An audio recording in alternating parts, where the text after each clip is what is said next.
toutes. Aujourd'hui, on va parler comment on peut établir un plan de mise en œuvre d'ISO 14001-2015. C'est une norme de l'environnement.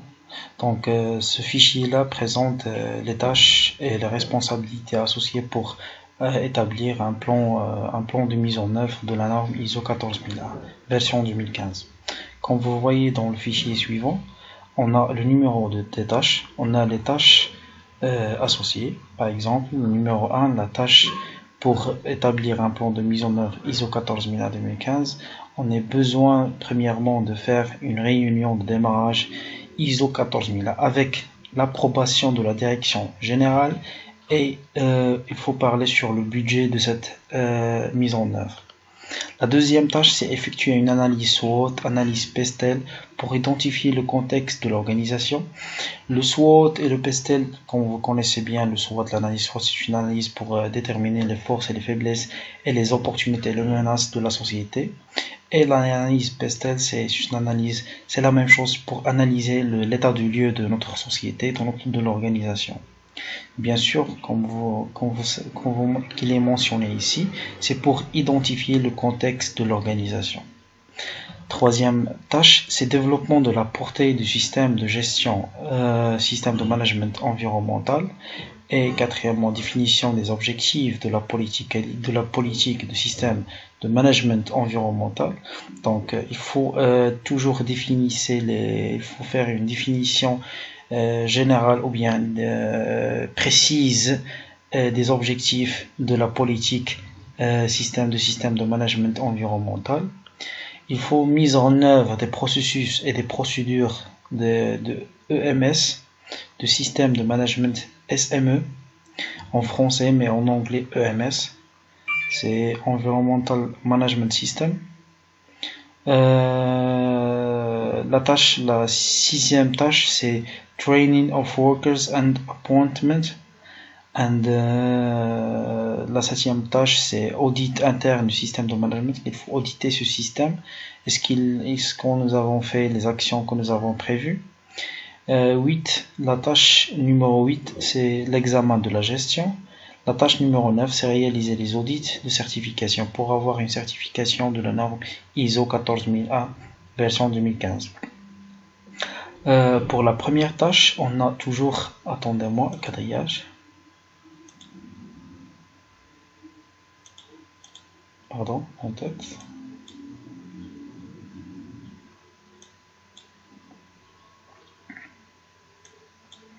Bon, pour la première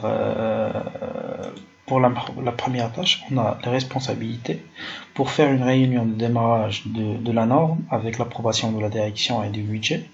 Elle est toujours concernée par le responsable environnement.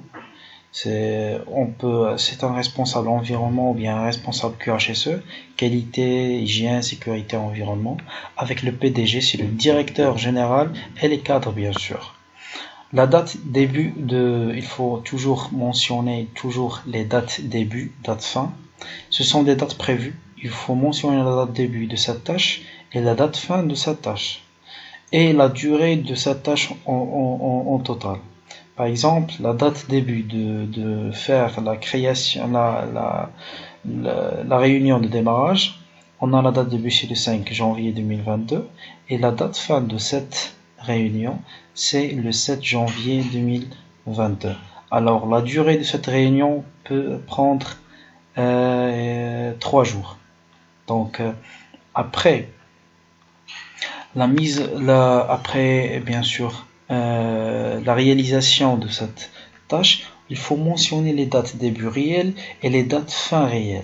Par exemple, nous avons planifié qu'on va faire une réunion de démarrage dans la date début de 5 janvier 2022 et nous avons remarqué que nous n'avons pas commencé la date en réalité jusqu'à le 6 ou bien le 7 janvier. Mais comme vous voyez ici, nous avons respecté la date, bien sûr la date début, c'est la même, mais la date fin de la tâche n'a pas être acceptée. Alors, comme vous voyez ici, la date fin prévue, c'est le 7 janvier 2022, mais nous n'avons pas terminé jusqu'à le 13 janvier. Donc, il y a plus de 4 jours il y a plus de 5 jours de retard. La même chose, on va faire la même chose pour toutes les tâches.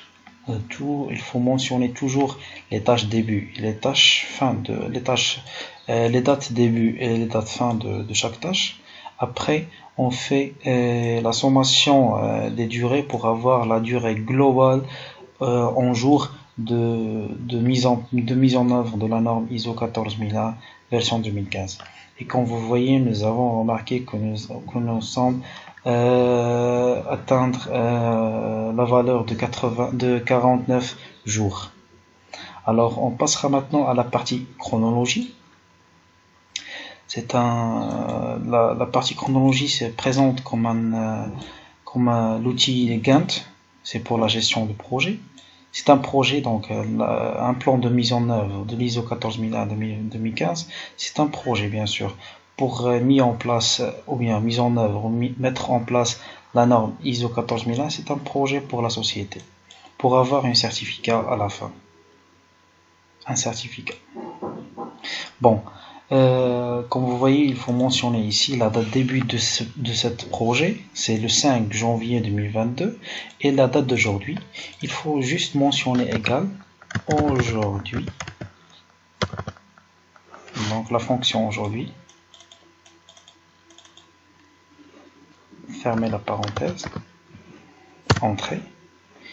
Automatiquement la date d'aujourd'hui doit être mentionnée. Bon, les activités, on remarque que les activités sont les tâches que nous avons déjà planifiées dans la première feuille. Les tâches, ce sont les activités qu'on doit faire, qu'on doit les mettre en place. Toujours les responsables environnement avec le PDG, le responsable environnement avec chef de département, avec les chefs de service, équipe de système de management de qualité, les auditeurs pour les audits internes, responsable environnement aussi. Bon, comme vous voyez ici, on a la date début prévue et on a la date fin prévue. Et la date début réel et date fin réelle. Donc après la citation des actions à faire ou bien les tâches à faire, par exemple la première tâche c'est réunion de démarrage ISO 14001 avec approbation de la direction générale et du budget. Les responsables concernés par cette tâche, c'est le responsable environnement avec le PDG et les cadres. Donc la date de cette réunion, date début de cette réunion prévue, c'est le 5 janvier 2022.